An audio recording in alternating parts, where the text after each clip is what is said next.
Y'all know what time it is, man. We on another episode of Trill Talk No Cap. What's good, homie? What's good, fam? How you living? Hey, what's up, Miss Chinese Nikki? I'm trying to give the San Antonians a bigger idea of what we're talking about and how legendary this shit is. Yo, what's good, man? Y'all already know what it is. You dig what I'm saying? It's the one and only impeccable High Strong, and today is always a special day, you know what I'm saying? We got my dog, my actual homie, Ken, you know what I'm saying? Big Ken, you know what Big Ken, you know what I'm saying? Baton Rouge finest. Baton Rouge finest, the Mr. crawfish 225. man himself. Mr. 225. Baton Rouge in every way. Baton Rouge in every way. That's how we doing it. So what's good, man? You know what I'm saying? First and foremost, we got so much we want to talk to you about. Now, we had you on season 3. Two or three? 3. It was season 3. Yes. But we bringing you back because obviously you've done some more big things since the last time we talked to you. New shirts. New shirts. New shirt alert. New shirt alert. You know what I'm saying? Where my logo at? There you go. There it go. You know what I'm saying? So we outside with my dog Ken, you know what I'm saying? We're going to talk about a few things, man. You know what I'm saying? For those, y'all got a chance to kind of get to know him last time where he told y'all he was from Baton Rouge, you know what I'm saying? Louisiana, you know what I mean? Always holds it down, you know, always represents the right way, you know what I mean? So big salute to you, bro. We appreciate you for taking the time out to come visit us today. Now, this is dope because I feel like we could talk about so much just because you are a person that just loves to endow in everything. Right. And I love that. You know what I'm saying? Some people, you know, you talk to them and they like, oh, I don't, you know what I mean? Man, I'm an open but book, man. I love that about you. I'm an open book. Whatever you want to talk about, we're going to talk about, you know? We gonna get into some things today, but let's chop it up, man. Let's talk about, you know what I'm saying? For those that don't know, you know what I'm saying? When did you come out here to San Antonio, bro? Man, I moved out here 2010. Took a job out here with the government or whatever, background in security, law enforcement or whatever. And now here's the real story. So I can't remember which hurricane it was, Hurricane Ike, hurricane, whatever it was, but I got deployed to Houston. And I just love Houston so much, I told my partner, one of my best friends, I say, man, I'm going to move out here one day. And then like March 3rd, 2010, he hit me up. He said, man, you ready? I was at work. He called me, he said, man, you ready? I said, what you talking about? And it's one of them nomad friends to where I don't talk to him for 3-4 years. Mm-hmm. And then one day his name pop up on the phone. He just said, you ready? He said, man, I'm the man out here. He said, the only thing is, I'm in San Antonio. I said, man, I'm just trying to get out of Louisiana right quick. Let me see what's up or whatever. So now, when you came out here, did you already have your business or no? Not yet.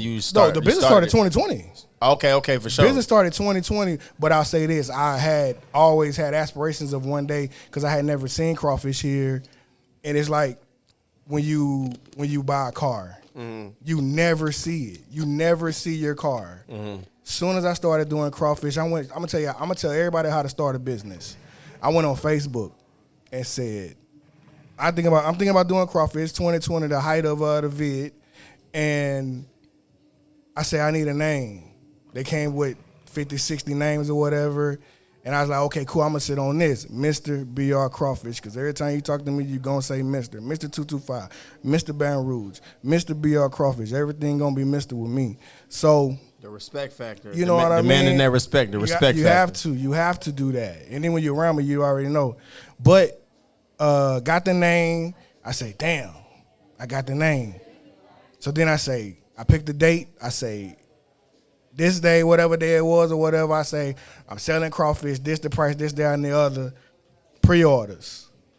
All my people fucking with me because I play football down here, semi-pro, and just in the club scene here and there or whatever. I wasn't in the industry just yet, but had $500. I didn't have no pot. I ain't have no crawfish. I ain't have no seasoning. I ain't have no location, but I had $500. The people who fuck with me gave me my name, and the people who fuck with me gave me the $500, and I had to produce. Found me a supplier real quick, and I'll say trial and error in the beginning. I probably was spending too much money on crawfish to get them out here, and I probably was breaking even every weekend, but I put myself out there, and and that part right there, a lot of people don't understand like that, like putting yourself out there when you starting a business or starting a brand, right? Is like it's pivotal because you're not gonna just automatically start making money as soon as you start out. You know what I'm saying? But putting yourself out there is what helps you get the money. The reputation that you build is what helps you get the money. You know what I'm saying? I think that one thing about you is that I love is that you've always had a welcoming spirit. Right. You know, when I met you No, you can't say that. Remember when you say, we was at the spot, you say, hey, my partner coming up.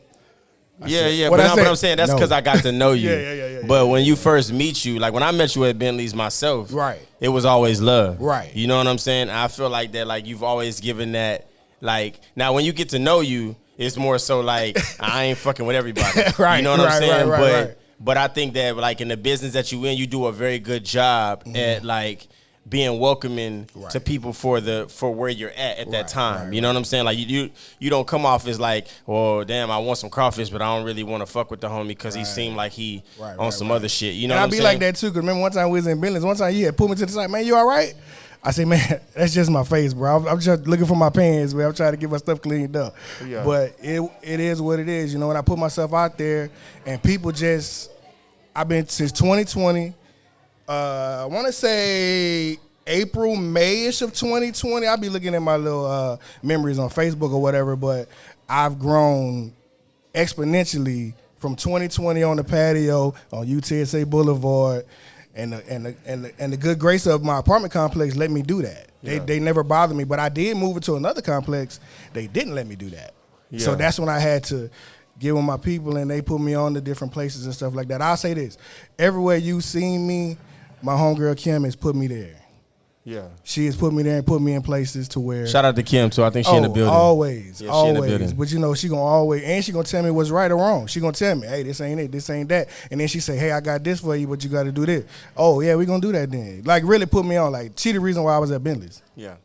The real reason. And that's dope. I love that. And that's what you need. You need people to like, sometimes that's all it takes is people that, you know, vouch for you, tell you what's up. And you know what I'm saying? Like one thing I know about Kim is she gonna stand behind you. You know what I'm saying? She gonna stand behind you and she gonna tell people like, and tell you the truth. Yeah, facts. And bring people to you. Facts. And I love that. You know what I'm saying? One thing I want to ask you, man, is like, so before you even got into the business, you know what I'm saying? Why crawfish? Was you already cooking it? Was you what like that? Because that kind of became your specialty. Right. That's what pays the bills, and that's the niche that I'm in. But everybody know I do a whole lot more when I have to. But I'll say this. Like I said, I used to play semi-pro football out here, and our team, we had a rift because we had joined another team, and we just came together, and people was like, let's do this, let's do that, and they was like, let's come together as a team and do this, and they was just like, let's do a crawfish boil or whatever, and I was just like, oh, okay, cool, I could do that or whatever, so I got my supplies and things like that. So this back 2016. So 2016, I didn't even know I was practicing for 2020. To where I put my money behind myself and I was just doing it and giving it away for the football team and whoever pulled up or whatever. So 2016, I didn't even know I was practicing. So I did that like 3 times. And it was just like, fuck it. Then like 2020, I said, shit, I already got the know-how, I got the knowledge, and I got my homeboy Said. I know he probably can't watch, he ain't Baton Rouge, but my mentor Said back home, he do that crawfish back there. We went to high school and worked together in different things. And I hit him up, and he a wealth of knowledge. Didn't care, gave me the sauce, and I brought it to San Antonio. That's what's up. And you always seem like the type of person too that like really soak in the game. Yeah. You know what I'm saying? I heard Nipsey say one time, he was like, man, I still advice. It ain't even got to be directly toward me. I'm glad you said that. I still advice, like, so, you know what I'm saying? I got my business partner or whatever, and I tell her, like, she be getting mad at me because I'll be going out or whatever, and she be like, let me come with you. I say, no, I'm up here stealing. I'm up here stealing. I'm trying to see what they got going on. I'm asking 100 questions, and I'm gonna play country dumb every day. What that was? What that mean? Huh? Real quick, shout out Kim. She just came. Y'all can't see her right now, but she just came into the spot. You know what I'm saying, to watch the show. The real plug. We just shouted her out on the podcast because one thing about her is I want to give her flowers, and anybody that I fuck with, I really want to give them their flowers. My man said that Kim will always bring people to him, give them that real. You know what I'm saying? And put me on. And put her on. And I want to salute because she does that for everybody. Everybody. And, you know, I want to express that to people that, like, you meet certain people that will know what you do, understand what you do, and if they can help in any kind of way that is, they will help. And Kim has always been that type of person. And don't want nothing. Even if it's advice. Like, I've sat with Kim before, and she's given great advice. So, big shout out to Kim. Kim, shout out to you. Yeah. One Love, I Love on Instagram. I don't know what it means. What is it? One Love, Kim, da-da-da. But yeah, man, you know what I'm saying? Tap in, man. So you know what I'm saying? So you was cooking this stuff at home already when you was back home? Was you? I actually wasn't. I'll tell you about me and my food. So I do a great crawfish etouffee. I do a great fried catfish. I do a great barbecue. I do a great whatever. So back when my grandmother was living or whatever, you know, call her every day, this, that, and the other. And I just be like, hey, what's this? How you did that? You know what I'm saying? And I just remember those flavors from my childhood. Where did you learn how to cook from? Man, just watching I'm going to tell you the truth. Watching my grandfather. So the dynamic was my grandmother worked every day but Monday.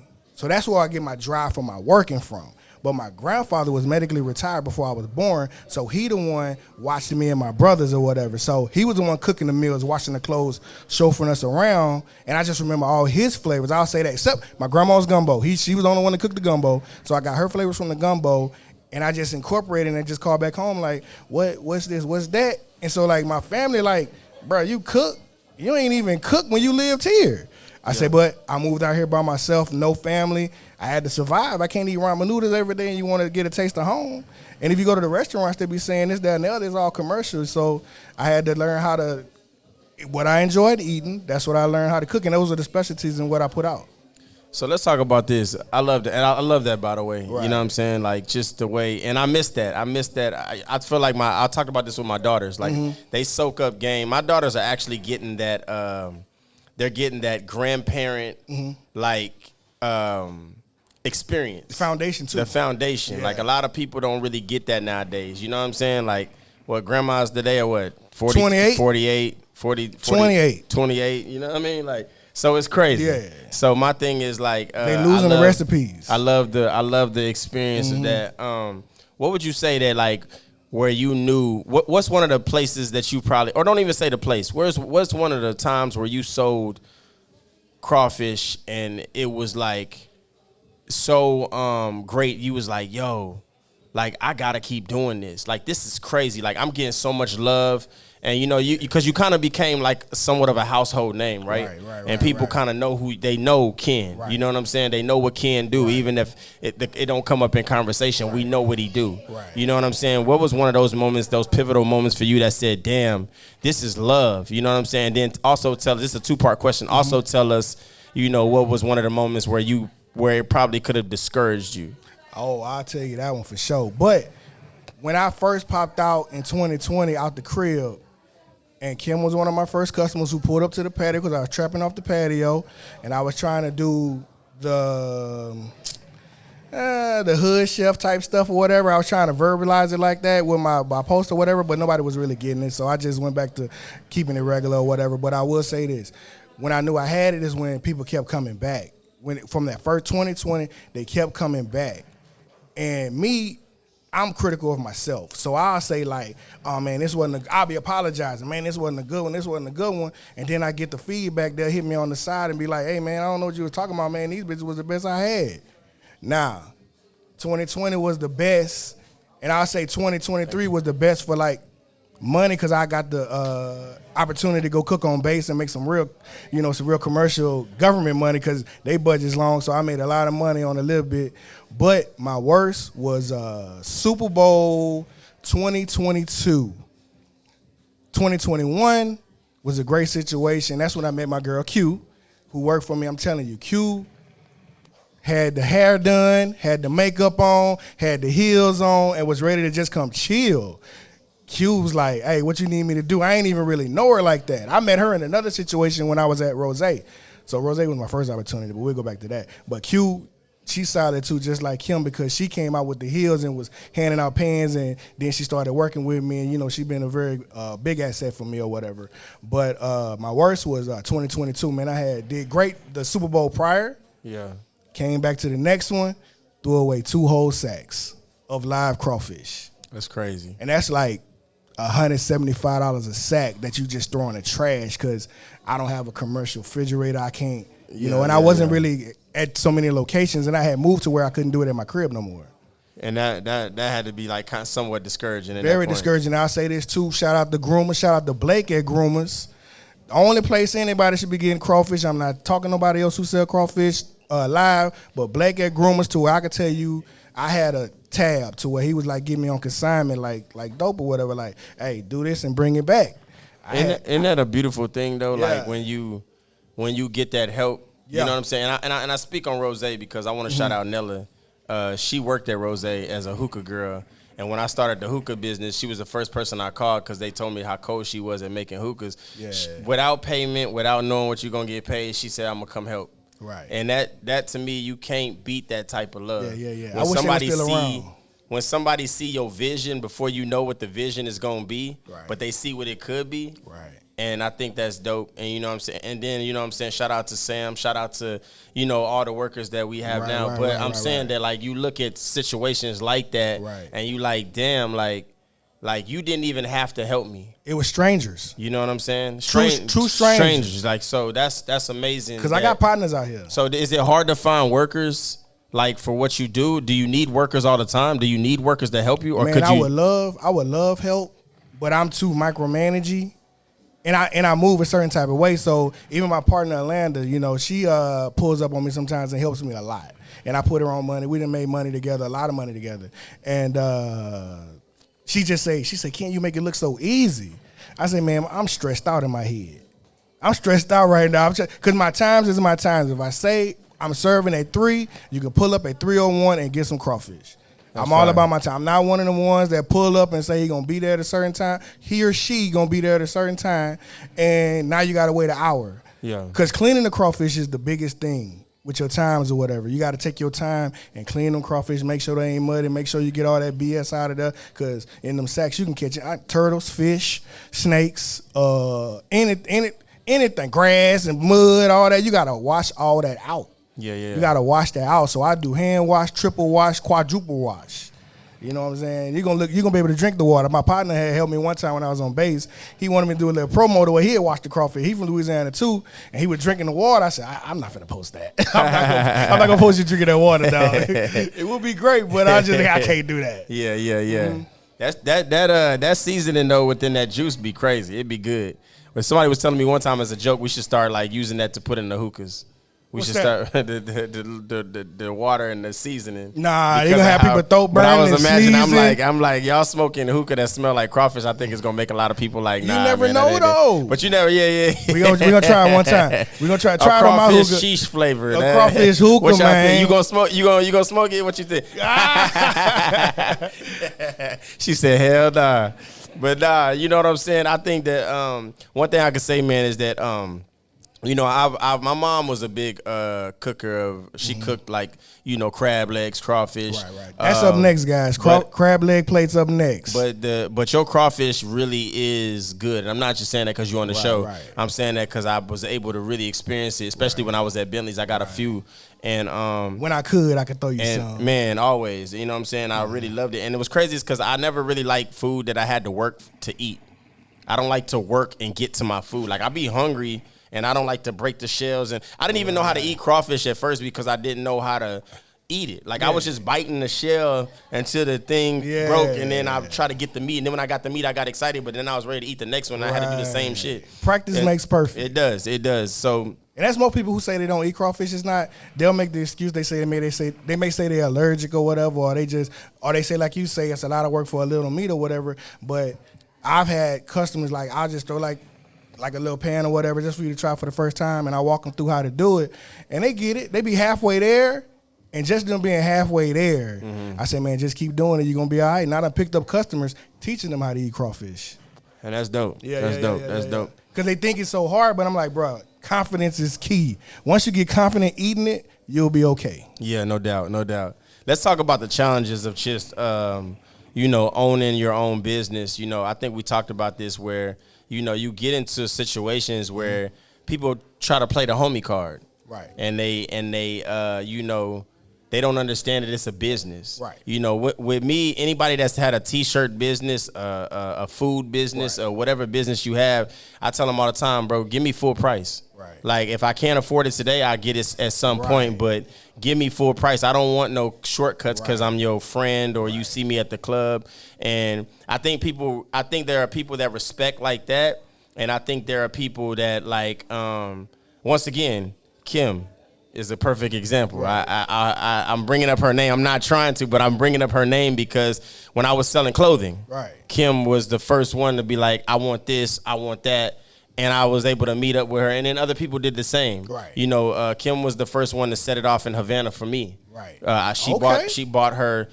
I don't think I ever had this talk with her, but she was the first one to buy some shorts and a shirt. Mm-hmm. And when somebody seen her buy it, they say, "Hey, what is that she just bought?" Right. And that's people see somebody buying something, and it trickles. Right. And now everybody wants to buy because they seen somebody actively. That is very, very true. And I think that so I want to ask you what's some of the biggest challenges? Because for me, it's people trying to play the homie card. Like, I feel like I should get a free hookah. I feel like I should, and it's like, bro, it's a business. Right. I gotta go buy this sheesh. Right. I cannot afford to, and I feel like that. Certain people understand it without explanation, and then certain people just don't get it. Right. It's like, how can I understand it? How can this person understand it? How can this person understand it? Right. But you're not getting it. Right. You know what I'm saying? Like, I think people feel entitled because, hey, I know Ken. Right. That's my dog. Right. Hey, you what? You ain't gonna give me a free plate? That's crazy. Right. So like, what's been have you lost friends in the business? Have you had to experience that type of energy? No, I'll say from my homies, from my partners or whatever, no. But it'll be not to bash nobody, but sometimes it'll be women. Like the women will come in just because I got on these short shorts and my titties out and I'm pretty. Yeah. Give me something for free. Is that what it is? They be doing that, dog. You are and they be hating. Cause like I sit there, it'll be like you are the king of the short shorts though. I started to wear them today, but I said no, I'm not gonna do that. I think you should have. I was gonna do it. I was kind of disappointed that you didn't wear the short shorts. I was gonna do it because pink too. At the day party you had the pink short shorts on. I was gonna put the pinks on. I was gonna put the pinks on. But I'll say this. It'll be, but like you said though, once you, like, even when I serve or whatever, I'll be like, let me take it in with you. Because it's like, one, see me. Then two, I'd much rather drop this pan than you drop the pan. Because I've dropped pans before. You know what I'm saying? And I want to pause myself because I said I was disappointed in not seeing this nigga in the short shorts. He did that say probably that. sounded crazy coming from a nigga. Hey, look, I just look like but what I'm saying, that sounded crazy. I'm glad you kept the conversation going. But I wanted to pause myself and say, I don't enjoy seeing this nigga in short shorts. The confidence. You enjoy the confidence. I do know that that's Ken's thing. Yes. And I enjoy that my nigga likes it. Comfortable in my skin. I don't look forward to seeing Ken in his short shorts. Not at all. But I do want to say that is your thing. That's my thing. Hoochie Daddy Crawfish. The fact that that's your thing. Y'all got to understand, this is my real friend. I smoke at hookah spots with this nigga. You know what I'm saying? At least 3 times a week. If you looked at our text messages, you would think we beefing. Yeah. Because this nigga, I told this nigga one day, he told me, I'm gonna tell y'all this story. It's a very short story. We was texting one day, and this nigga Ken said, "Oh, they want me to do crawfish here, they want me to do here." And I said, I see you there. They've asked me to come there. Yeah. And I said, you should do it. This nigga texts me back, don't tell me what to do. Don't tell me what to do. Don't tell me what to do. This nigga says crazy shit. But one thing I love about Ken is you're going to get the full him. You're going to get the truth. You're going to get, you know what I'm saying? He doesn't sugarcoat shit for his friends and not even for himself. Right. You know what I'm saying? And he's open. He's an open book. He's open to talk about what he's going through. He's the ideal man of what men should be in the world today. You know what I'm saying? He's very confident with talking about his feelings and the way that he feels about shit. Mm-hmm. You know, and you can count on that. You know what I'm saying? You can count on that. Like, you know, if he feel a certain type of way about you, you never have to worry about beef with him because he's always going to pull you to the side and say, hey, bro, I just didn't like this. Right. You know what I'm saying? Because I've done that to you. Absolutely. You know what I'm saying? And you got to do nothing. At that point, that's when you realize this is a real friend and you got to respect it. Right. You got to respect it. So I definitely salute and commend you for that, bro. But yeah, man, I just wanted to know like some of the challenges that you really face with this shit, because I know that it can't, everything isn't glitter and rainbows, nigga. Some shit is like, it's dark days, it's rainy days. Right. You know what I'm saying? So I haven't had many bad days. That Super Bowl really had put me in a terrible place because I had owed the supplier. I owed him a lot of money. Because it was like L after L. We was going through droughts. I was coming up short, and I was trying to come out of a situation. and do those at the same time. You know what I'm saying? So I went through a process in 2017, 2016 going into 2017 where I lost everything. A lot of people don't know I was, I call it homeless because I was living on my teammate's couch. You know what I'm saying? And he was 10 years younger than me to where I was prepared to live in my car. And he was like, nah, you're not living in your car. And he helped me have a place to stay. Then one of my other friends who owned the football team, she helped me get the job I have today. And I just built myself up. I'm still building up and still dealing with what happened to me or whatever with that situation when I lost everything, because I was like working for the government, making great money, but I wasn't managing my money well. So I was looking the part, but I wasn't the part. Okay. You know, living in Stone Oak, doing my thing, driving a nice car, and was really check to check because I was mismanaging my money, making $3,000-4,000 every 2 weeks or whatever, and was broke. You know what I'm saying? And then I went through that and lost everything and had to rebuild from nothing. And then my other homegirl, her name is Kim, she put me on her back for real. Like, that's my homegirl for life because helped me get bank accounts again, helped me get a phone, helped me with a whole bunch of stuff. And we've also helped each other in different things too. But I've always had, and people always see me with a lot of women around me. I think Kim the only one that like boys. The rest of them got girlfriends, you know what I'm saying? But everybody think, even like for my birthday, I got a section that's me and a bunch of girls. Mind you, I'm laughing at the shit this nigga saying, how he says it. I'm not laughing But I'm at saying that. though, but it's like they think I be this and that, but I be like, bruh, no, these my homegirls, they really look out for me. And these people who, when I'm not in rooms, they still speaking positive. Like, no, don't say nothing bad about Ken, period. I love that. Don't say nothing about me. And I love that. And I don't have to be there. They don't have to tell me. I hear it. Yeah. They don't have to tell me. Somebody else come back and say, yeah, man, somebody was doing this, that, and the other. And they're like, oh, no, don't talk about him. Don't talk about him. Yeah. And I love that because I got real solid, I can say I have real solid women around me. And I got my partners, and they real solid around me. But I will say the women that I allow in my life, because everybody know how I am with, you know, calling people friends and having people around me. I don't do that. Oh, I know. I know. I don't do that. I tried to invite motherfuckers to hookah harem, and this nigga like, who is that? Why is he coming? Who is he? This nigga, you got to get this nigga a full disclosure of a friend you want to bring. It's who that, crazy. Where he from? What he is? Who we gonna do? You got to write a report just to give to this nigga so a nigga can show up. Yeah, Shit's yeah, crazy. yeah. You know what I'm saying? But no, that's super dope, bro. You know what I'm saying? What up? D-Lo, Myron, what's happening? You know what I'm saying? Man, you know what I'm saying? My dog's just entered the building. I'm just showing some love right now. But nah, that's super dope, bro. You know what I'm saying? One thing I want people to know about you on this podcast is that how good of a friend that you are, as far as like, you know, making yourself responsible, not necessarily for everybody's problems, but the people that you fuck with. Mm-hmm. And you know what I'm saying, and being accountable for how that person, you know, is, or how they doing, or checking in. Right. You know what I'm saying? And I think that people don't get a chance to see that side of you all the time. That just know that you cook. Right. You know what I'm saying? I just want them to know it's a different side of you. You know what I'm saying? And I think that that's super dope. Anybody who around me, I mean, we can have the toughest conversation or the easiest conversation, but at the end of the day, I try to mold my circle. I'm not saying mold my, like that or whatever, but I like to try to mold my circle around me to where it's comfortable for me, because I have good days and bad days, you know what I'm saying? Like, I just don't want to be around people. I want to be outside, but I don't want to be around nobody. I don't want to talk to nobody. And the people who are around me knows that. Like, oh, yeah, let Ken have his space right now because he's just really coming in or whatever. Or you'll see me pull up to Bentley's, wherever you MCing, or my DJ partners or whatever, and I just come in, I dab my people, and I'm gone. Yeah. I can honestly say I become a better person talking to this nigga. I don't want to pay for a therapist, so I make Ken listen. You know what I'm saying? But what was my favorite line? First of all, everybody that truly knows me from 2010 knows I fights. Yeah.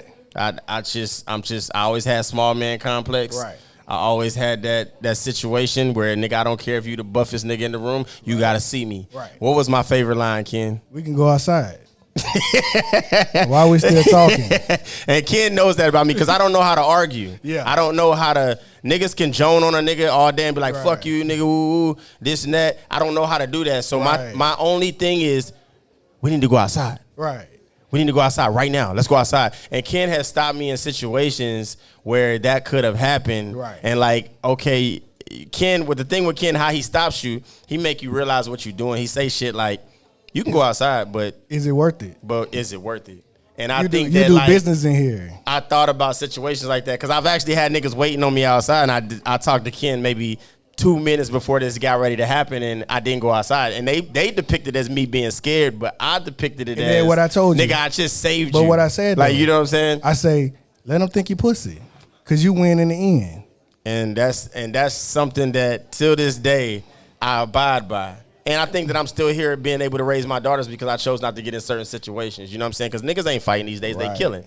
So because you have a friend like that, right. You know what I'm saying? And that's what I wanted to express to the people today for me because, bro, you are really that guy right. When it comes to caring about the people that are around you. Right. Like, you've never told me, you a grown man, you can do what you want, but when you step outside, what does it prove? Yeah. If you win, what did it prove? If you lose, what did it prove? You got two people outside, one is a fool. If both of y'all arguing, both of y'all fool. Exactly. Nobody knows who the fool is. Exactly. And nobody cares. So how did you get to that? How did you get to that inner, have you always been like that? Or how did you get to that calmness where you don't feel like you need to go outside? Well, one, I'm a big guy. Two, so it's just like I know how to talk. I can use my words or whatever, and it's just like you can see somebody who really not about that or whatever with their actions and their movements, you know, bro, you doing a whole lot of yelling and a whole lot of what you gonna do, and you ain't done it. You don't even want to fight. And I'll walk away. I'll be the big guy and be like, I'll walk away. And then two, I not saying I'm a Billy Badass or whatever, but at the same time, there's no rules in fighting, kick, scratch, or biting. I'm doing it all. Yeah. There's no rules. There's no rules. I'm gonna do whatever. You gonna call me what you want. Ain't no scorecards. No, ain't no rules, ain't no bell. We gonna fight till I feel like I win. I'm gonna get a shirt. That's my favorite line now. Ken just saved you. Thank Ken, not God. Thank Ken. Oh, you should do that, dog. That'll be lit. That'll be lit. Thank Ken, not God. He just saved you. Ken could be anybody. Cause I have gotten a calmness about myself, and you know what I'm saying, and then having conversations. It's a clearer head when you always calm. It's a clearer head. Absolutely. I just tell people, sit in silence, man, and just get your thoughts together. You ain't gotta talk all the time. Just sit and chill. And we done been in Who Can Hear 'Em. How many times we just sitting up? Hey, you want to go? Yeah, we gonna go, and we sit there and don't even talk. Yeah, don't even talk. We don't even talk. We just in there chilling. Yeah. No doubt. You know what I'm saying? You handling your business. I'm just over there watching the game. And I got to say this. He's probably going to kill me after the show for this, but Ken is a person that loves to talk about how he feels. He loves to talk about his feelings. He talks about his fucking feelings. And you know what I'm saying? It's like a thing that trickles into you and you don't know. I talk about my feelings now, and I never talked about my feelings. It don't trickle in you. Yeah, that's crazy. Damn. Yeah. Pause again. Okay. Hey, fuck y'all. No, I'm fucking with y'all. But no, I'm just saying that it's something that is like learned behavior. Right. You know what I'm saying? You like, damn, like there's some reflection that needs to be there. Right. You know what I'm saying? And I think that like once you start surrounding yourself around a person like that, you start surrounding yourself around people like that. You know what I'm saying? And that's super because dope. You start to be aware of, oh, this how they act when they this how they act when they that. Oh, this can trigger them. I don't want to be around that because you big on communication. Man, you gotta talk. Big on communication. You gotta talk. You know what I'm saying? And even me, I'll check myself if I just be like, man. Like, I'll say, case in point, I went to the barber one time, and he had charged me a price or whatever. My boy James, he hit me up one time, and I say, how much? He hit me with a price. Wasn't much at all, but I hit him with the, what? Me? What? And then I'm driving to the crib and felt like a bitch. I text him, man, I apologize for that. Yeah. That's your business, and you cut my hair, and I come to you all the time, bro. If that's your price, and I apologize for having that reaction. Yeah. But a lot of people don't want to do that. But I'll text him and he was like, man, no, you good or what? I know you, bro. I say, no, bro, that was some bitch shit. But you know what I'm saying? And you will say that, too. Yeah. And my thing is, like, I want to congratulate you on all your success because I think a part of who you are is what really helps sell your food as well. Right. You know what I'm saying? And I think that you have to salute that. You know what I'm saying? And you're not afraid to give flowers and you know, we did the fuck all that, because I came on here to say this. I've been practicing for 5 years. I ain't got no beef with nobody or whatever, but I'm telling you right now, it's over with. Nah, for sure. No, it's over with in the city because I'm And about to really turn up. I want to ask you about that because I'm really too. letting y'all make it. I want to ask you about that too because Yeah. I know we've had discussions about like rap in the city, right? Right. Like you know what I'm saying? First of all, nobody knows this, but I think my manager Secret is the only one that knows, but my album from last year just became #1 album in the city. You know what I'm saying? Congratulations. But you seen the grind. I had talks with you about it, and you know what I'm saying? You were there when I was selling the tickets. Right. You know what I'm saying? When we packed the place out or And whatever. I had to tell you. You did tell me. I had to tell you. Because we did some great show. No. Man. You and your team put that together. Man, bro, listen. You was out there on the grind. No, Man. we was in Hookah Harem. I'm going to tell y'all this. This is a new spot. I'm going to tell you this. He really more conversational than me. Boy, I can talk to anybody. But I can say it's a whole nother demographic up in there. He didn't care. Hey, man, I'm doing this day. Here goes some tickets. Hey, I'm doing this day. He bring a couple shirts in. Them people bought it from him because that's what he going to do. And he built relationships with people in there, and they're not urban. Yeah. You know what I'm saying? They're not urban. It's definitely a different place for sure. Yeah, It's a different type of spot. And he was in there doing this shit. And I'm sitting there. And I'm going to tell you this. And hold up. Our people who was around us, Aubrey, Erica, and everybody who was around me, calling Cynthia or whatever. I told them, I say, man, I'm proud of my boy. Because he doing it really from the ground. Man, I appreciate touching that, hands, kissing babies. I'm watching my boy sell these tickets. I personally viewed it. Man, I personally viewed it, and I said I'm proud of my boy. I appreciate that, brother. Yeah, for and sure. that's the same exact feeling that I feel from you. Is like I be so proud when I see you at like the day parties. Oh yeah, the day party. You told me, hit me up. Man, I'm like, damn, bro, my bro was busy. Because I couldn't holler at you. My bro, no, I couldn't holler at you. That's the thing. He couldn't even stop to talk for 5 seconds. I'm like, hey, Ken, he like, hey, bro, I'm gonna get with you in just a minute. And that nigga, like, he was just moving. And like, when you see your homeboy, when you get a chance to, like, I was on a little stage part. I don't know if y'all ever been to the Garden. People that have understand where I'm saying, but there's like a little VIP section in the back. It feels like a stage because you're above everybody else on the floor. And and I'm not gonna lie, for like 20 minutes, pause, I was just staring at Ken walk around, shaking hands, dropping off plates, he was doing all this by himself. No. I had people in the back. I had real people. My homeboy TJ in the back. He really kept me afloat that day. And my homegirl Alanda, because I had like 3 different situations. I was selling crawfish. Yeah. I had red beans and rice and fried chicken, and that crawfish etouffee and fried fish. And I'm gonna tell you this, my boy TJ. Nigga just made me hungry by talking. talking. Look though, my boy TJ. The way he facilitated, bruh. And they really told me, get the fuck from around us. Go do what you do with them shorts on. Go do what you do with them shorts on. We got this back here. But no, TJ and my girl Alanda looked out and took care of me on that shit. And the people that I wish I could remember their names or whatever, but they got a tall, skinny white guy in the back. My fryers kept blowing the socket or whatever. He pulled, I don't know where he got them from, but surge protectors and all that shit, I ain't miss a beat. And that's super dope, man. The venue at Garden and the staff at Garden go hard. Absolutely. That's super dope, man. To see the success that you've gained from this, bro, is such motivation. Now I want to talk about that though, like with the challenges of like, I know what in the rapper world is kind of hard. Like niggas talk about the kumbaya, getting together, but it's not a real thing. And I'm not shunning anything on my city because I love this city. I love what this city has provided for me. I love the fans and the supporters, but I do want to say that like, it be conversations where niggas adapt you up just to start a conversation and be like, we need to get one in together. We need to do a track. And it's like, but that's not going to happen because I know for a fact we didn't exchange numbers. We didn't exchange social media. You know what I'm saying? We're just talking to. Right. Is it like that in the food world? Because I know that I'm not going to speak on it too much unless you speak on it. But I know that like, there is issues within the food world when it comes to doing the same thing and competing and you know what I mean? Right. I can say this. With the food or whatever in the niche that I'm in with the crawfish or whatever, I can say, and my boy Cajun King is in here, he talking about we got beef or whatever, but the thing about this is this.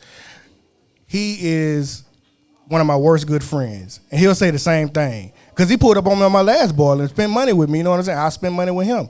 But it's like, and then he want to collab with me or whatever, but it's me. You know what I'm saying? It's me. I'll say this, my laziness at times. But it's like, Cajun King, who on the hill right there on Wolf Street, across from Groomers. That's my dog. I got Charles Pastrano. I call him the Godfather because he's a Hispanic cat in the game, but his money long, and he do his own thing. He do his shit, and then they got a couple other people that we communicate real good or whatever. But I'll say it'd be me, bro. I got a bad attitude. Yeah, I got a bad attitude because it's like some Baton Rouge shit, and I've curtailed that in many ways because even Cajun King, who was in the thing, me and him got into it on a post shit. Yeah. And then they pulled up on me and I had to apologize to him, and I really did. I really apologized to him and I meant it because I went off. I didn't go off the handle, but it was kind of like some old, oh man, why you did that? You know what I'm saying? But me and him, we cool. I'm gonna tell you this. But what you think? But here's the thing. This man done saved me from shit. He done saved me from stuff. You know what I'm saying? I had got in a jam or whatever. And he really pulled me out of it or whatever. And we've always communicated. I be like, hey man, I ain't got no bags. I ain't got no pants. You got some extra ones. You got this. You got this. We've intermingled situations or whatever. And I still owe you 27 pounds worth of Crawford. I still owe you for that sack. I have not forgot. Damn, I just remembered that. I do. Look, KJK, big lazy. But I do owe you that money or whatever, and I'm going to get it to you. But that's what it is, though, whatever. So, like, I can hit him up. He can hit me up. We can do our thing or whatever. And then with the other people, it's just what it is. We pull up, we see each other when we see each other. You know what I'm saying? Because there's so many people doing crawfish, and, like, to say I'm a well-known person, I'm really not. I'm really not a well-known person. I have my core group. And then I get people who trickle in, you know what I'm saying? And then to go back to that conversation when you was talking about the homie and the hookups or whatever, what be so crazy is like sometimes when I'm in a group or whatever, there'll be people who've never met you who have an opinion about you because of how you are and how you talk, and they don't even know, like, it's nothing for me to give anything away. Yeah. People get on me because I be like, I done gave away $200 worth of food. Yeah. Because it's just what it is. Because I want you to taste it. My thing is with that is what I've learned, bro, is that you gotta be okay with people not being okay with your decisions, right? Right. And I'm okay with that. You gotta be okay with people not wanting to befriend you because of the decisions that you're making for yourself. Right. If I'm not right, how I'm gonna make it right for you? Right. You know what I'm saying? And my thing is like, you don't go to if you know the owner of Gucci or the owner of Louis Vuitton. You don't go to that nigga's house and be like, hey, nigga, I think I deserve a couple free shirts and a couple free pants. Nigga, you're going to that store. If I know a nigga that works at Foot Locker right now, I'm not expecting him to give me free Jordans. Mm-hmm. You see what I'm saying? Like, so, and that's because the value that those things hold. Right. So you got to have a certain value about yourself when you own a business to say, this is a business. Right. Either you respect it or you don't. And if you don't, that's fine. That's okay. But you still have to pay. Right. But you know what I'm saying? But the thing is like, sometimes I'll say this, being in these venues, in these clubs or whatever, so different places, I'm not going to say the names of them, but different places have charged me to pull up. But I'm going to shout out Ian. He's never charged me. That's my dog. He always put me on money. And a couple other people who put me on some money or whatever. But it's like this here. Sometimes they don't understand. I'll say when I pull up, let's say it's a light situation. Before I get there, I've already spent $500 to $600. Before I get there, you know what I'm saying? And sometimes they don't know that. You know what I'm saying? So I give them grace on that or whatever, but then I just let them know. Like sometimes if it just continues, I just got to go like, hey man, you don't know how much it costs for me to get here. That's the thing. You know, and I gotta hope, and I gotta hope to get it back because you sitting there telling me how many people gonna be here and this, that, and the other. And they don't show up there, and they don't. It'll be my people, or it's super disappointing. I be somewhere and you've seen it, and it's all my people. Well, my problem is that I've helped make people's businesses. I've put in my effort, my time. Don't say businesses. Say like make their day. Make they what? Their day. Don't say business. No. I make their businesses like. Not like, but I see what you're saying, but like verbally it should be like their day. So I say like, I made your day. Like, so when I go places and they're not normally open and they're open because I'm there. No, and all my people come, I'm like, you wouldn't have sold a drink today if I wasn't here type but I'm saying that like I've worked for businesses. Oh, I see what you're saying. You see what I'm saying? Where if I wasn't there, it wouldn't have been what it was. I got what you're saying. You understand what I'm saying? Yeah. And this is no shade because I don't have beef with anybody. Right. But like Trap Bingo, whatever. I was the face of Trap Bingo. Yeah. People came out to Trap Bingo because of me. And I was there. And I was happy for you because you was there while I was cooking. And shout out to Brandy, shout out to Cole, shout out to Couture when we started that shit. And you know what I'm saying? Neither here nor there. I'm saying that to say this, that, you know, and this isn't in correlation with that business. I'm saying that in general, people will abuse your care. Yeah. They know you care. Yeah. So they want you to. Yeah. As long as you're doing what you need to do, what they need you to do for them, they're fine. Right. But the moment that you don't, you're nothing. Right. Right. And I think that people have to realize that type of thing. Thank you. I think that people have to realize those type of things, and I think that like when with you, same thing. You put effort. I've never seen you do something for somebody else, like as far as like a business, because I've only seen you work your business. Right. But you have that spirit in you that if a person, that if you fuck with a person, right, you're gonna like, you know what I'm saying? So my dog Rich at Rose, before I started cooking, Rich actually gave me my first opportunity before I got the Bentleys or whatever. So Rich at Rose gave me my first opportunity. But I'll say this, and what you just piggyback on what you just said or whatever, people thought I owned that place. Because where I sat and how I chilled and didn't do too much, I had my laptop out doing a little work or whatever. But then it's like, it's a bunch of ladies working in there. I'll go take the trash out. Hey, you need me to take that trash out? Those type you of need things. You need me to clear that table? You need me to do that or whatever? And so they sitting there looking like, you work here? No, I'm just in here chilling. You know what I'm saying? So I'll do that. I show love like that, but I show love to people who show love to me. Absolutely. Yeah.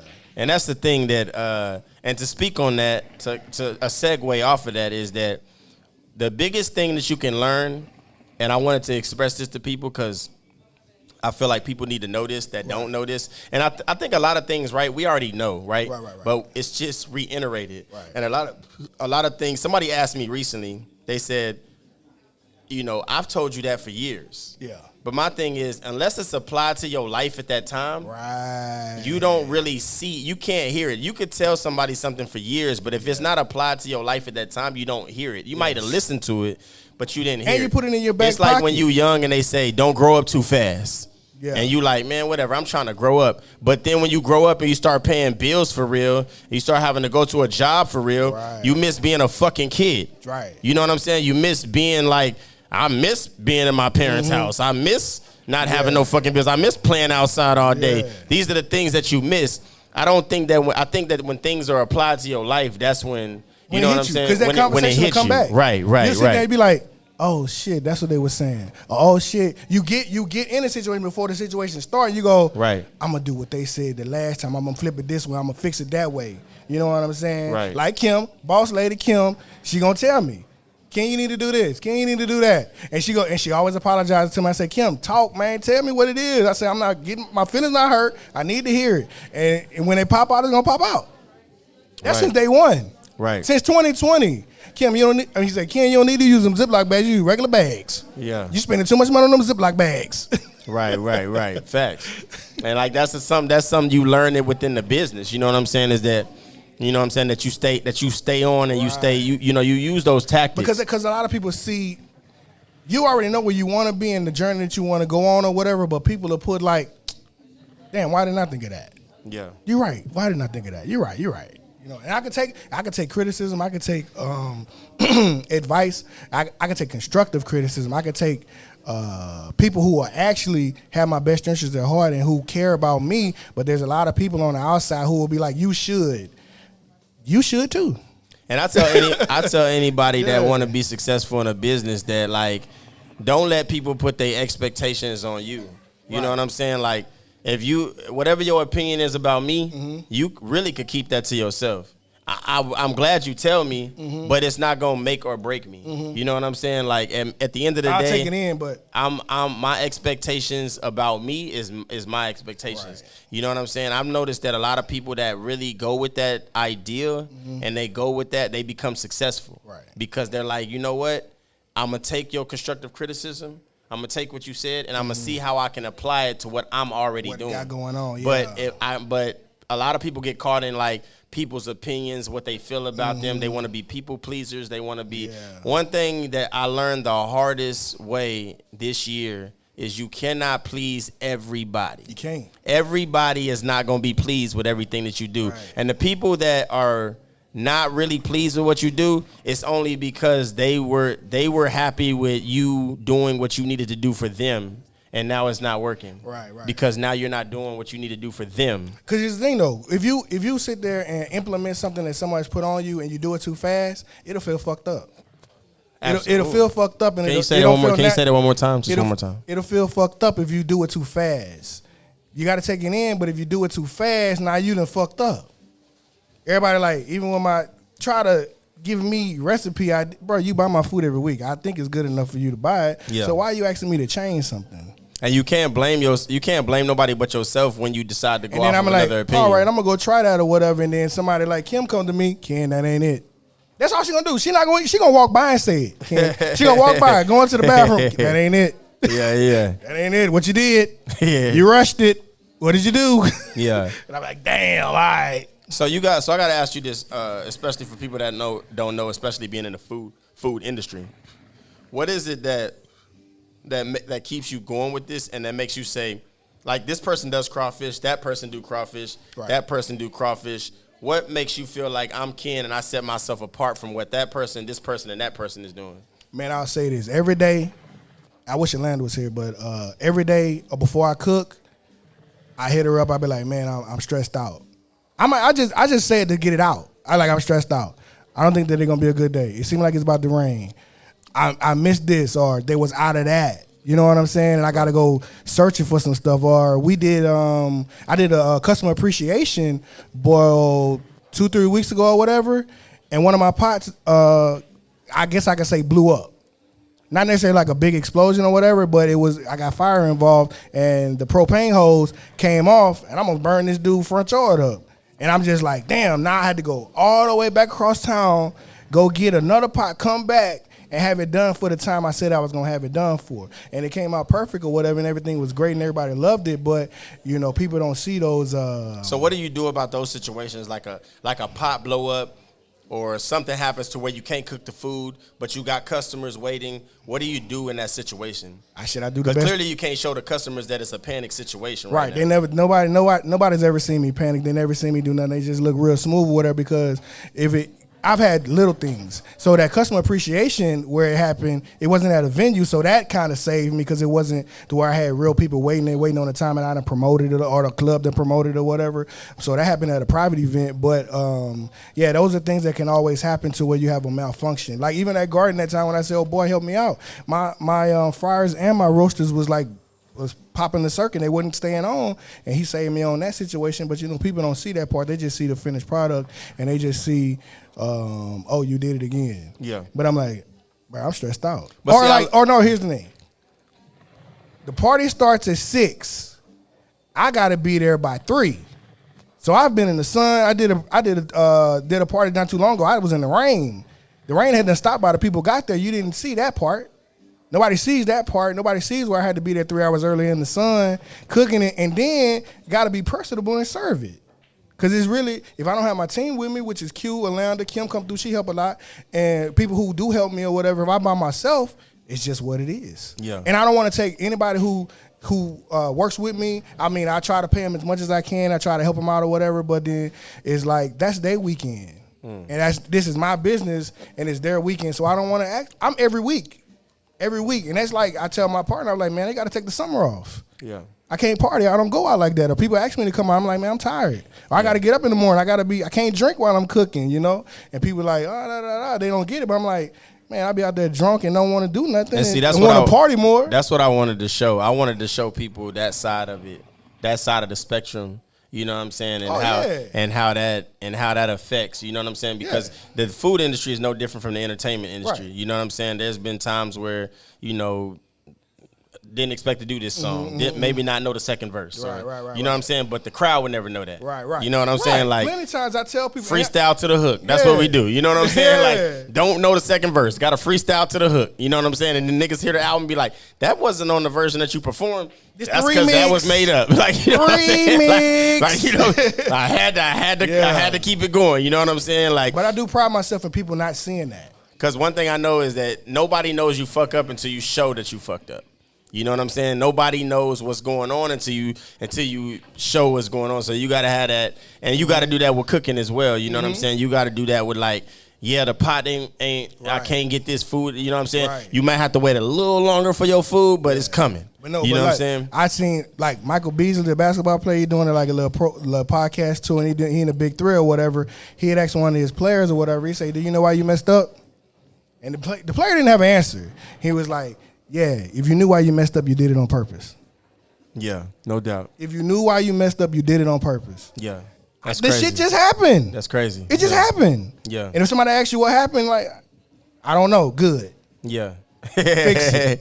Oh, I didn't even know it was a problem. Yeah, That's my yeah. favorite thing when I the didn't show know was when you thought the show was a disaster, or you thought and somebody said I didn't even know that was happening. You know what I'm saying? Right. Like I've had like I've had people fans and say- I had supporters people tell say me that to that me. like I didn't even know that you messed up. Yeah. Like you just told me you messed up, Right. and now I'm like fuck, I messed up because I Right. told you I messed up. You know what I'm I'll be saying? somewhere and I forgot not necessarily a key ingredient. It ain't some. It's only so many ingredients in crawfish or whatever. But I forgot butter one time. I forgot a seasoning I like to use, or I ran out of a seasoning, and I was like, I thought I had enough, but then I didn't have enough. And people just come through, man, them are the best ones I ever had or whatever. But in my head, I'm like, man, I could have did better. But they like, that's why I just shut up. So what's the goal for Ken? Like, you know, as an artist, obviously for me is to win a Grammy. That's just something that I want for myself. What's the goal for Ken? Like, is this something that like you want to open your own spot? Right. You wanna, you know what I'm saying? You wanna have a franchise of spots. Right. You know, because with your attitude and the way that you move and how you know down to earth you are. Right. I see franchises. I see you know like Turkey Leg Hut and shit like Right, that. right, Like right, how they right, had right. their shit. Right. I see that shit for you. You know what I'm saying? So do you see that type of shit for yourself, or what is it? What is the goal for you? That's in the back of my mind every day. That's been in the back of my mind since 2020 or whatever to do that. But I'll say this. My day job is getting in the way of my business. People will tell you, like, I'd much rather go to work than, not necessarily much rather go to work than do this, but I get paid pretty good, and it's not hard work, and, you know, my hustle is my hustle. But at the end of the day, I do, like I said, this was all practice to get to a bigger thing to where I can have a venue and have things and do restaurants. So that's like the first situation, restaurant, lounge type situation. And then if it's, you know, profitable enough and you can do it like that, I would love to do franchise and things like that to where I can have multiple locations or whatever. That'd be fun. Because I can say this, being popping out the trunk or whatever and having my people, I've done 2 locations at the same time. The only problem is this. When people pull up and they don't see me, they don't think it's me. Oh, okay. I see Like what you're saying. the people can have my shirts on or whatever, and if they don't see me, they don't. And then my partner, she gets discouraged because she's just like, I'm out here doing this or whatever, but they're not fucking with it because you're not here. They want to see you, so I gotta zoom by, make a little appearance, like, yeah, this is me. I cooked up. Like people are actually like, who cooked this? Yeah. They be like, Ken cooked it. I'm just serving it. Right. Right. You know what I'm saying? So that's a hurdle that I'm trying to. Because, I mean, obviously, Yeah. you definitely build a fan base Right. with doing this. You know what I'm Right, saying? right, So, right. you know what I mean? So, you definitely have to cater to that fan base And then at times. and then the people that are around me may not be as outgoing and personable as me, to where I can go out and I can just, you know, I just get the talking and I just get the rolling. They don't have that, you know. And I'm not saying it's a gift, but their mind is not where my mind is because that's my money that I put up, so I got to get it back. You know Right. what I'm saying? So, Right. But no, my staff has always been great and always done good by me. And but that's the difficulty of doing multiple locations under one name. Yeah. No doubt. No doubt. And that's dope, man. You have people that support you and want to help out. Like, I know for a fact I don't know shit about cooking, but I know that if you needed help serving and that's what you needed, me being the friend that I am, Right. nigga, I'm putting on some black gloves, Yeah. and I'm serving the food. You But feel what I'm saying? I have plenty of people who be wanting to help me or whatever, like friends around me or whatever, like my homeboy TJ, like I said, Alanda, Kim helps me, and whoever's around us or whatever, I need the help, they're going to help me or whatever, but then it's like, I want to save that situation for when I am drowning in a situation. Yeah. Like when Q popped up on me for that Super Bowl situation, I was kind of like, she saw it and she was just like, I got you. And Q is like, she thinks like me. She already know what I'm going to say. She already know what I'm gonna do. She worked with me long enough to know if I say like if I'm talking to somebody over here and she's serving somebody over there, I'll be like, hey, dude, Ken, shut up. I know. Yeah. And I'll be like, cool, do you. Yeah. Let me get out your business. Have you ever had to deal with like customers as far as like, Oh yeah. you know what I'm saying? Like, let's talk about that because I know that could be hefty Yeah. sometimes. Like, you had to deal with disgruntled customers, Yeah, people so- wanting to bring shit back. Yeah, you know, so shit like that. I've only had 2 people want to bring something. None, they didn't even bring it back, but I had a bad review. And again, Kim and my homeboy Jerome went in that group and read her rights. Because I wasn't there. This Kim right here. That Kim right there. Read course. that girl. Of course, it would be rights. that Kim right there. So it wasn't me serving. It was me at a multiple location. And the person who was working, my partner in Atlanta, she had served something that I don't normally serve in size-wise. Pause. So the lady gets on there and goes off on me saying, I paid this much for that and this is what I got or whatever. Man, Kim got on there. I don't know who you're talking about, but when I was there, everything was perfect. Then my homeboy Jerome, I don't know what you're talking about. This is my first time meeting Ken. Everything was great. He took care of me 100. And then we didn't hear from her no more. But then one time at Bentley's, I don't know what his problem was, but I had just sold out and low-key sold him the last pen, and I got people standing behind him or whatever. So it was like, man, that's all I get for that? He paid like $25. I gave him $40 back and then sold the pen. And I want to to tell somebody y'all else. Wait, something. because they looking at the pen like, he about to give it back? I want it. I want it. I don't know what's wrong with him. And still sold it. And I want to tell y'all something. Hangry is a real thing. Yeah. Like, it's a real thing. Because I remember at Bentley's, there was an experience I had when Ken was serving food and the food hadn't been out yet.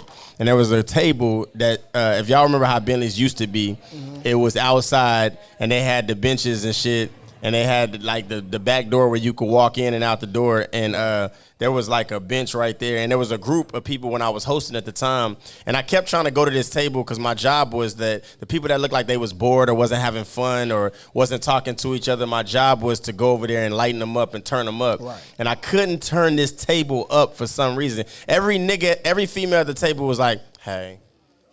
It'd be like, what's that. up? Yeah. Oh, I'm like, let's turn up. Okay. They was giving me the like, cold please shoulder. walk away. Yeah, and then yeah, niggas yeah. was giving me I'm like, what's up with you, my boy? You good? My nigga, you straight? And niggas was like, too cool for school. niggas wasn't trying to, they was giving me the head nod. Niggas wasn't trying to do the fist bump, the dap. And then you brought the food. And the whole table bought food that day. Yeah, yeah. They all munching down. That whole table changed their attitude. Yeah. I mean, the niggas from that table started standing up with me during songs and Yeah, was yeah, turning yeah. up. The girls was like, "Hey, bitch, my shit."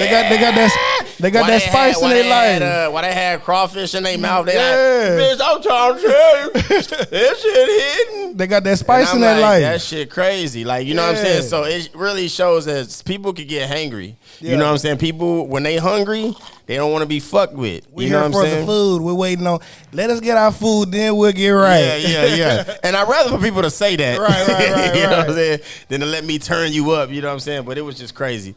And I felt like, you know what I'm saying, that like when it, just like music can transform somebody's attitude, food can transform people's attitude. Oh yeah, I see it all the time. You know, people that eat good, that's having it sparks conversation. Right. It sparks A memory. A memory. Yeah. You know what I'm saying? It sparks everything. Yeah.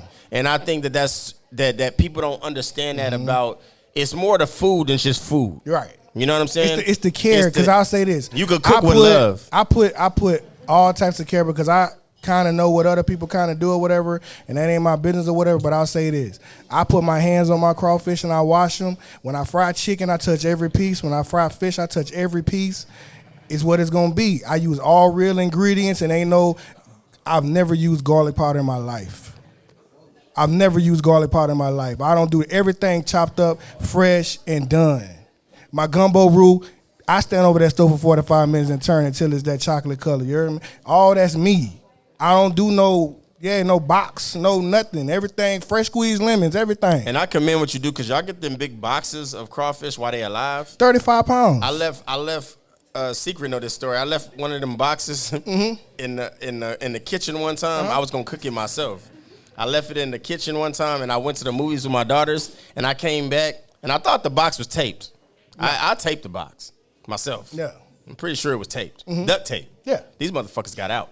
Oh, they gonna get out. was They everywhere. escape artists for real. These motherfuckers escaped. They escape artists for real. These motherfuckers was everywhere around Yeah, the house. yeah. Like, you know what I'm saying? I'm like, They will get out. I'm picking up crawfish. Yeah, they'll get out. And that shit is crazy. Like, just to deal with that shit and throw them hoes in the grease. Yeah, yeah. You know what I'm saying? In the boiling water, not no grease. My bad, the boiling water. Nigga, I don't cook, No, here's the nigga. thing. On IG, I have do. seen them do it like that. That's that quick fry. That quick fry. Is it different ways to cook crawfish other than broil? Like, you can't. You can't fry. You can't fry crawfish. No, right? no. You actually can, but it's Can just the process is gonna be a different situation. So it won't be like a crawfish boil. It'll be like like sauteed crawfish, ladies, like you do shrimp. Ladies, this is how you know I don't cook. No, like it's just like shrimp. You can boil shrimp. You can saute shrimp. You can you can fry shrimp. It's all many different types of ways you can do it. Yeah, that's what I'm saying. So I know you can fry you can fry fish. You can fry shrimp. Yeah, So but you can fry crawfish.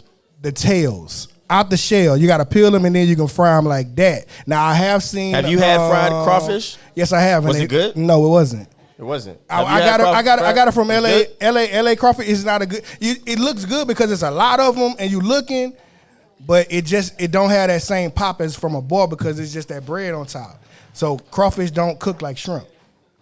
So you can fry everything. It's just gonna have a different taste. You have to be okay with the outcome. You can fry lobster. It won't be that good. But people that try to niche it up and people who fry king crab legs. Yeah. Yeah.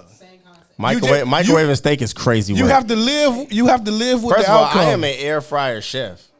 Damn. I am an air fryer chef. I don't even own an air fryer because it goes against science. How can you fry something without grease? First of all, That's baked. I learned a little bit. I learned from wings and fries and shit. Mm-hmm.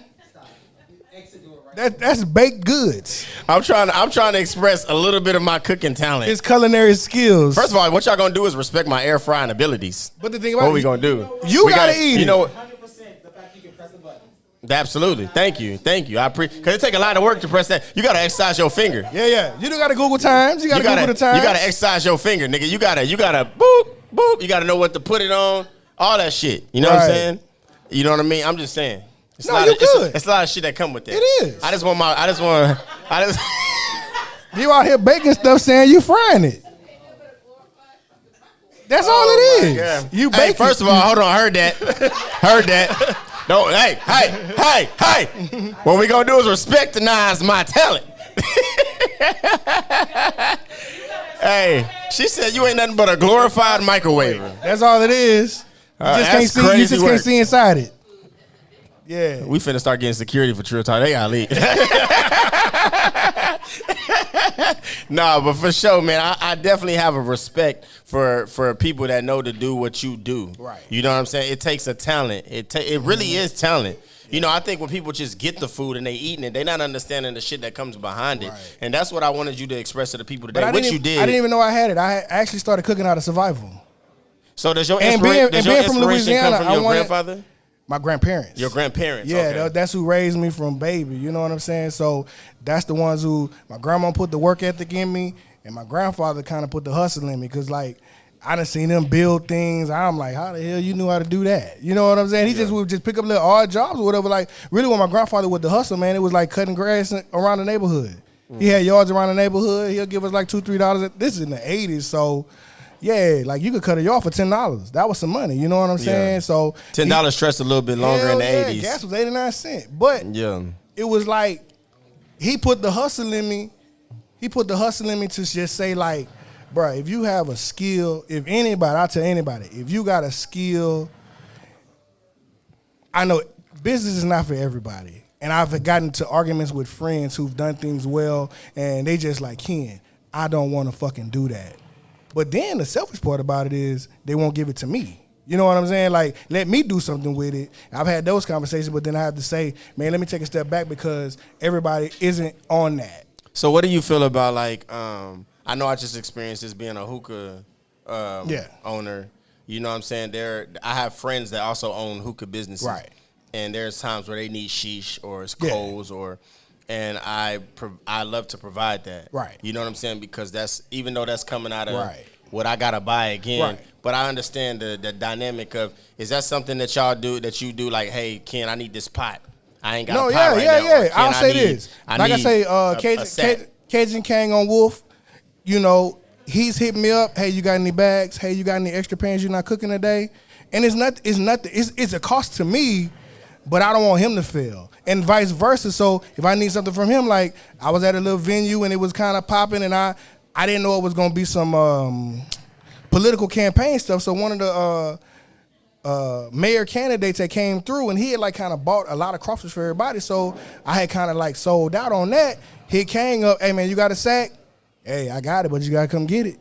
And and it was on love. I think what's hard in the business too is that sometimes you got to take a loss in order to understand what you want and will do again.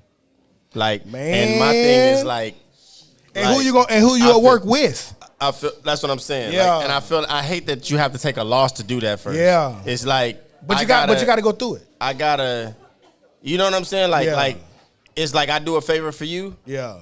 And when I needed the favor, yeah. Oh, I ain't got it. Oh, I ain't. And you might not have, but damn.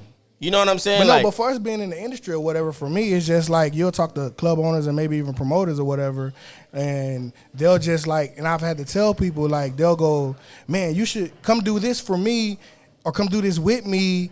It's going to be so many people there. And I've done it, and nobody came. And I want to You know what I'm saying? And I got to eat that. And they go home.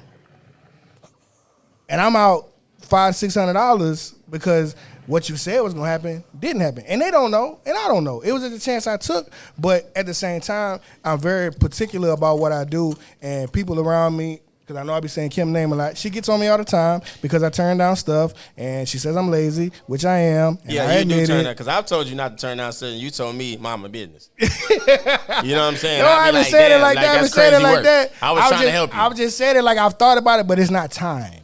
It isn't time yet because it depends on what's going on around the city. So like 4th of July, just say if crawfish is going on and everybody at Essence. You know, everybody going out of town, you know what I'm saying, for the 4th of July or whatever. Right. Everybody don't go to the club on holidays. Yeah. Or it be real late. And I'm a day party happy hour type of guy because I don't really be cooking at night because it gets dark and sometimes people don't have lights. Yeah. And now you serving food in the dark and that's not a good thing. Yeah. No doubt. And I like I said, I want to give a shout out to you, and you could do the same. I want to give a shout out to people that has helped me. You know what I'm saying? Big shout out to Off the Hookah Chanel. You know what I'm saying? I wouldn't have a hookah business today, or at least know how to operate without her knowledge, without her sharing that information, without her. She could have just said, you know, I went to her first. And said, hey, I want to start a hookah business, but it's only an extra entity about outside of my music, my clothing line, and she was like, this is what you need to do. Yeah. You know what I'm saying? And like people don't have to, people that have that business already, they don't have to share that information with you. You know what I'm saying? And I appreciate her for that, and I want to salute her because to me she is the queen of hookah.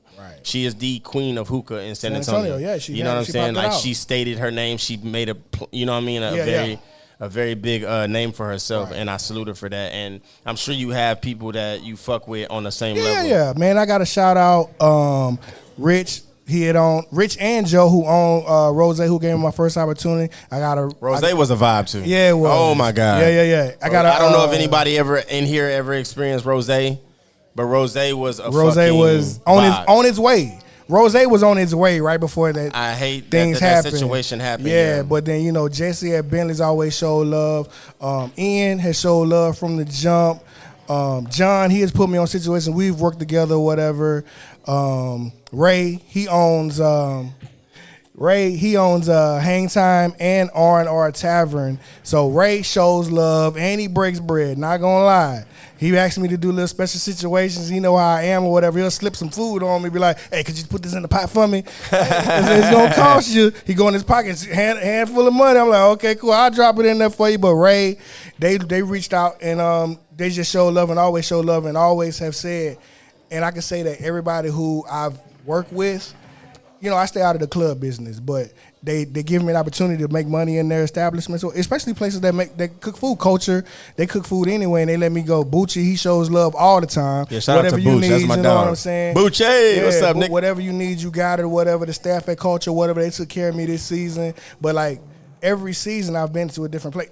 When Ian was at Havana or whatever, he always showed love or whatever. John and Ian and Eric Morgan. I'm gonna tell you a story about Eric Morgan right quick. PHX, 2013. I thought he was goddamn security. Him and Davey. Davey cool too. We didn't try to do business together. We just ain't got it together yet. But no, Davey has tried to put money in my pocket too.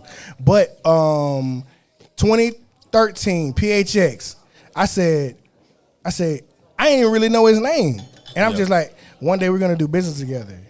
It took all the way to 2025 to do that business, or 2024, 2025 to do that business, but it happened. And then we seen each other Sunday. I didn't know I had his number in my phone since 2013. I just had him under promo. Didn't know who the hell he was, but it was Eric Morgan, and he's always showed love and pulled up on me. Has tried my food. Well, shout out to Eric, man. I've been doing. He used to be at Endless Music. I don't know if you remember that, but I used to fuck with Eric heavy with the promotion side, and he's always showed love. He always comes by as a hookah when he comes in. He orders the weirdest hookah. This nigga comes in here and says, "Let me get 66% mint." No, 33% mint and 66% flavor. I'm like, okay, nigga, half and half. I don't know what the fuck that means. We gonna eyeball. But Eric is he cool as fuck. Eric, I can say Eric from 2013. I told him, I said, man, we gonna do business together. And then I lost contact with him because I had got out of the going out or whatever. I didn't see him, and then I just ran into him or whatever. And then we just started. He does everything indirectly, whatever. His name and shit, but you don't ever know his name and shit. But but we've made money together from 2013 when I told him that it has happened. And I'll say this, manifest, guys. If you manifest it and you say it or whatever, I can tell you everything that I've said I wanted to do, I've done it. When people have told me no, in my head, I'm going to make them say yes. I'm going to make them say yes. You can't deny me, because I'm not a bad person. Like you say, I got good character or whatever, and I want everybody to win. That's what it is. I love that. So if you say it, just keep saying it. You ain't got to tell nobody. Just keep saying it. Say, I'm going to do this. Don't even put a date on it. Just do it. From places I wanted to live, areas I wanted to live in, cars that I've wanted to own, I got them all. I've got them all. I've lost them too. At least I got them. I did it. I can say I experienced it. You know what I'm saying? I can say I experienced it. Like on some crazy shit, bad credit. I said, man, I'm going to give me a charger one day. And then one day I went in there and they said, you approved. I drove off that motherfucker. But no, the biggest thing, and I'm going to tell everybody, which I said don't tell nobody, but I said that I was going to have a venue way before I started cooking. This back when I seen the hustlers around me, people that, I can shout out people who probably won't see this, but my boy Norman Sparrow back home at Rags, he been there since before I could go to the club. He's like 30 years in the game with the same location or whatever. My homeboy, Mr. Steve, me and him used to work together, and he had the sports bar in Port Allen, and I seen him or whatever, and he gave me game on, man, just do this, just do that. This 2008, 2009 shit. My best friend Marlon, I told him, I said, man, I'm gonna give me a club one day. He just be like, man, just do it. So one day, I know from back when I was in Louisiana saying I was gonna get one, I will get one day. Whatever it is. Man, that's dope. Whatever it is. Well, Ken, you know what I'm saying, bro? I love the knowledge that you gave to people. I feel like you've inspired and dropped some gems for people that maybe want to do what you do in your shoes. Yeah. You know what I'm saying? I want to let everybody know that Ken is the type of person, if this is something that you ever thought about doing, he's definitely a person you could walk up to and get some game from, some advice from. It don't cost money to start a business. I do want to ask these. I started this. I didn't start it. Let me stop lying. Yeah. I'm lying right now. Right. I did not start this. Drink Champ started this, but I thought I thought it was dope. And I wanted to, and I was inspired by Drink Champs. There you go. So I decided to do it myself. In their essence. And I do it based on where the person is from and who they are as a person. So I want to ask you this: Kevin Gates or Boosie? Both. Here's the thing: Boosie paved the way so Kevin Gates can do what he do. So what the thing is, people don't even know Boosie was out.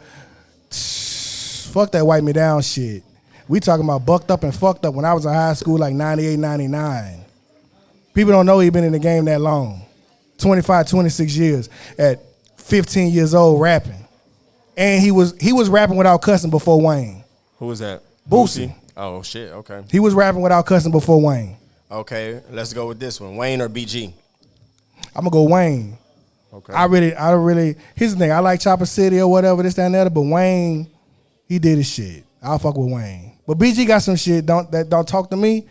When I'm feeling like I'm beefing with somebody, I'm going to play Don't Talk to Me. Okay. Let me ask this one. Not from the same place, but it correlates. NBA Youngboy or Lil Durk? Young boy. which I'll say this, young boy had to grow on me because he's a lot younger than me, and they do a lot of different stuff. But Dirk got his stuff or whatever. But I got to go with the home team every time because I had to sit back on NBA Youngboy because he was kind of representing Baton Rouge in a different type of way. But then I had to go back and go to 21-year-old me, and I was NBA Youngboy. Okay, I'm you know what I'm saying? Doing just weird shit, stupid shit, but it's just Baton Rouge has evolved since I've lived there. These next two gonna be a big one. Cash Money or No Limit? No Limit every day. We still waiting on the Mercedes album. That's we gonna go. No Limit soldier right No, there. No Limit. Let me say this. I'm gonna say this. Had the chain, nigga. She had the tank on her chest. You gotta nigga. do it because here's the thing though. When we talk, yeah, but when we talk about female rappers and a lot of people need to start highlighting more, Mia X. Mia X. If you gonna talk about who's the best female rapper, Mia X. Two people I feel like they don't put in the mix when they talk about these female rappers and they talk about who's the best. First of all, I feel like some of these people put in this category should not be in this category yet because you're forgetting about people like MC Light, Queen Latifah. We going with the era that you in. You need to go back to whatever era. I feel like that we forget Mia X and I feel like we forget Missy fucking Elliott. Yeah, Missy Elliott. I don't care that we're not talking just lyric. We talking about hits. We talking about making you feel when you can do this in a trash bag. Hey, I was on it. I can't stand the rain. Super duper fly. Super. When you can do that shit, I don't give a fuck. That video cost $50. But the thing about it is, she talked about rain. She talked about rain on her windowsill. And when y'all do all this lyrical shit, and all she got to do on the song is go beep beep. Who got the keys to the Jeep? Right there. I rest my case. The fact I didn't have to say nothing else. The fact I didn't have to say nothing else. Right. That's all I said. But they got to put Mia X in everything. So Mia X kind of ran. Mia X and Mystical Fiend.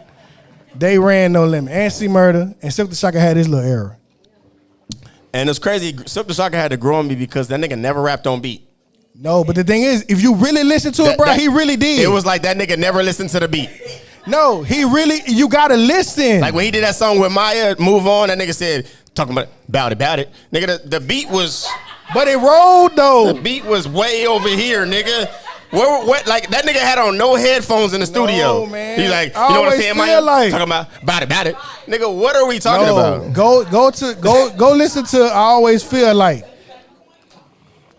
Hey, I fuck with Silk. Shout out to Silk. I'm not knocking Silk. I fuck with him. That Moving On song was my fault. Shit. The video was dope as fuck. Like, you know what I'm saying? And the last thing I'm gonna ask you, cause I had this conversation, and it is true. It's a difference. I didn't know it was a difference, right? But it obviously is different. Respect or loyalty? What would you rather have? For me, and I say this because I am a Taurus man.